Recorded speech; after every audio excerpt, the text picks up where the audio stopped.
हरियाणा सरकार की इकाई HSIIDC द्वारा एक गजट नोटिफिकेशन निकालने का कार्य किया गया है, जिसके अनुसार हरियाणा की IMT खरखोदा के विस्तार को डायरेक्ट रूप से मंजूरी देने का कार्य किया गया है। जो गजट नोटिफिकेशन की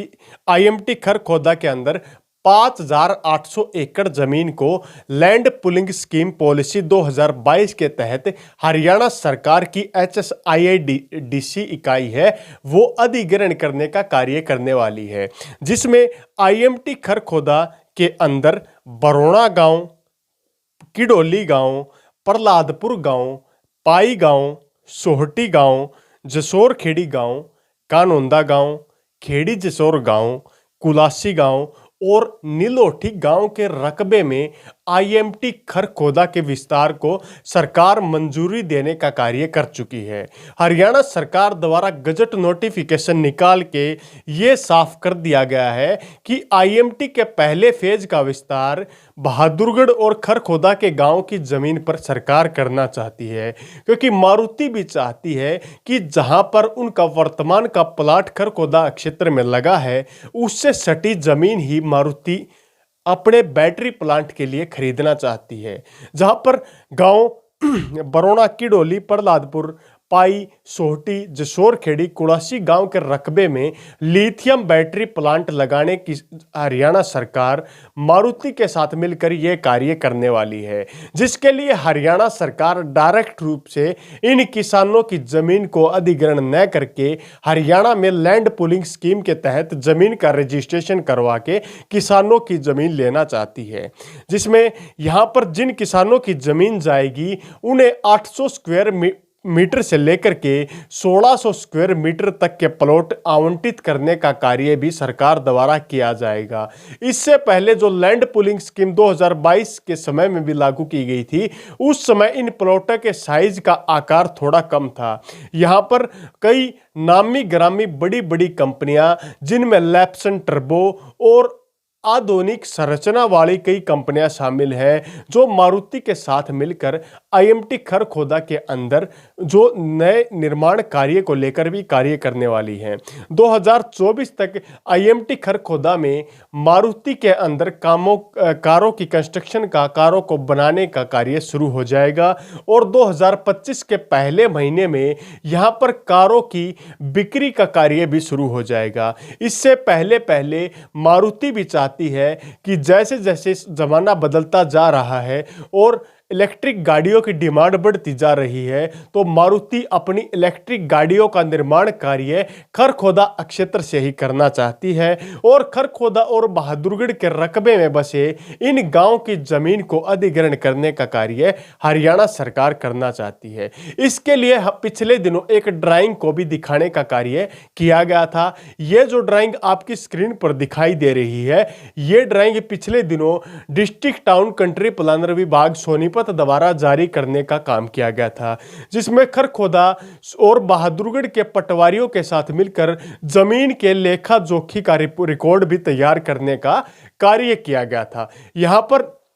IMT खरखोदा के और बहादुरगढ़ के पटवारियों ने मिलकर एक प्लानिंग बढ़ाने का भी कार्य किया था, जिसके समय समय पर नोटिफिकेशन रिपोर्ट्स हमने आपको देने का काम किया था और एक वीडियो अब से पहले भी हमने जारी करने का काम किया था, जिसमें हमने बताया था कि आने वाले समय में खरखोदा क्षेत्र में लैंड पुलिंग स्कीम के तहत सरकार जमीन अधिग्रहण करने का कार्य कर सकती है और सरकार का जो जारी गजट नोटिफिकेशन है उसके अनुसार भी यह साफ देखा जा सकता है कि आने वाले समय में हरियाणा सरकार इन क्षेत्रों में लैंड पुलिंग स्कीम को बढ़ावा देने वाली है। हरियाणा सरकार द्वारा 5,800 एकड़ जमीन बरोणा, किडोली, प्रहलादपुर, पाई, सोहटी, जसोर खेड़ी, कानोंदा, खेड़ी जसोर, कुलासी और नीलोठी गांव के किसानों को HSIIDC की तरफ से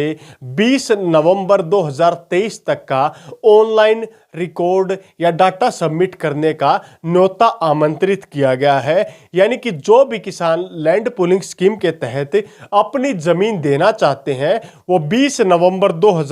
2023 तक रजिस्ट्रेशन करके आईएमटी खरखोदा में अपनी जमीन देने का कार्य कर सकते हैं, जिसके लिए लास्ट सबमिट एप्लीकेशन को सबमिट करने की जो डेट है वो 19 जनवरी 2024 रखी गई है। यानी कि आप जब एप्लीकेशन खोलेंगे तो आपको 20 नवंबर 2023 तक एप्लीकेशन के में रजिस्ट्रेशन करना होगा और आपका डाटा सबमिट करने की अंतिम तारीख 19 जनवरी 2024 रहने वाली है, जिसके लिए हरियाणा सरकार द्वारा एक हेल्पलाइन नंबर भी जारी करने का कार्य किया गया है, ताकि किसानों को किसी प्रकार की दिक्कत ना आए और वो आसानी से आईएमटी में अपनी जमीन देने के लिए रजिस्ट्रेशन करवाए पाएं। तो बहादुरगढ़ और खरखोदा के इन गांवों की किस्मत भी काफ़ी जल्द बदलने वाली है, क्योंकि मारुति काफ़ी बड़ी बड़ी सौगात यहां पर लेकर आने वाली है। लिथियम बैटरी प्लांट लगने से यहां पर आसपास के क्षेत्र में कई चीज़ों में भारी बढ़ोतरी देखने को मिलेगी और ये खरखोदा के आसपास के जो किसान हैं, गाँव हैं, ये लंबी उम्मीद जगाए बैठे थे। इनकी उम्मीदों पर मारुति बिल्कुल खरी उतर रही है और यहाँ पर जो किसान हैं उनको कई गुना तक फायदा इन प्लांट नई फैक्ट्रियों के लगने से देखने को मिल सकता है। अगर बात करें तो यहाँ पर मारुति में जो किसान रजिस्ट्रेशन करने का कार्य करेंगे उन किसानों को सरकार के द्वारा प्लाट देने का कार्य भी किया जाने वाला है, जो land pulling scheme 2022 Haryana government के गजट नोटिफिकेशन के अनुसार ही दिया जाएगा। इसके अलावा इस नोटिफिकेशन में आईएमटी सोहना की साइट नंबर 1 के लिए भी 2000 एकड़ जमीन को लेने का कार्य होगा, जिसमें गांव बादलाकी, इंदरी, खलीलपुर और खिसान गांव का एरिया शामिल रहने वाला है। इसमें आईएमटी सोहना साइट नंबर 2 के लिए 3000 एकड़ जमीन को अधिग्रहण करने का कार्य किया जाएगा, जिसमें छपरा, गजरपुर, हिथारिन, खेड़ली, कनकर, रिवासर और रिठोरा गांव का एरिया शामिल होगा। इसके अलावा इसी गजट नोटिफिकेशन में आईएमटी बावल के लिए भी 2000 एकड़ जमीन को अधिग्रहण करने का कार्य लैंड पुलिंग स्कीम के तहत किया जाएगा, जिसमें गांव असलवास, बागथाला, गांव बानीपुर, इब्राहिमपुर, खेड़ा मारोर, पाटूहेड़ा, बाकापुर, ददाई गांव, कसोला और कसोली गांव का रकबा शामिल होने वाला है। तो हरियाणा सरकार की लैंड पुलिंग स्कीम के तहत आईएमटी खरखोदा, आईएमटी सोहना और आईएमटी बावड़ में किसानों को लैंड पुलिंग स्कीम के तहत बोलियां आमंत्रित करने का कार्य सरकार द्वारा किया गया है। अब ये देखने का विषय होगा कि आईएमटी खरखोदा में बहादुरगढ़ और खरखोदा के किसान क्या इस लैंड पुलिंग स्कीम के तहत अपना रजिस्ट्रेशन टाइम पर करेंगे, या किसान इस योजना के समर्थन में खुलकर खड़े होंगे, या योजना के खिलाफ कोई खिलाफत देखने को मिलेगी। इसी के साथ अगली वीडियो तक आप लोगों से विदा लेते हैं। तब तक आप अपनी प्रतिक्रिया कमेंट बॉक्स के माध्यम से हमसे साझा कर सकते हैं। और अगर आपको इस लैंड पुलिंग स्कीम के तहत रजिस्ट्रेशन की पीडीएफ फाइल, मैप और न्यूज़ की कॉपी चाहिए तो नीचे शो हो रहे व्हाट्सएप नंबर पर आप संपर्क करके हमसे वो कॉपी ले सकते हैं। आपको हम व्हाट्सएप के माध्यम से वो कॉपी प्रोवाइड करवाने का भी काम करेंगे। इसी के साथ अगली वीडियो तक आप लोगों से विदा लेते हैं। तब तक के लिए जय हिंद, जय भारत।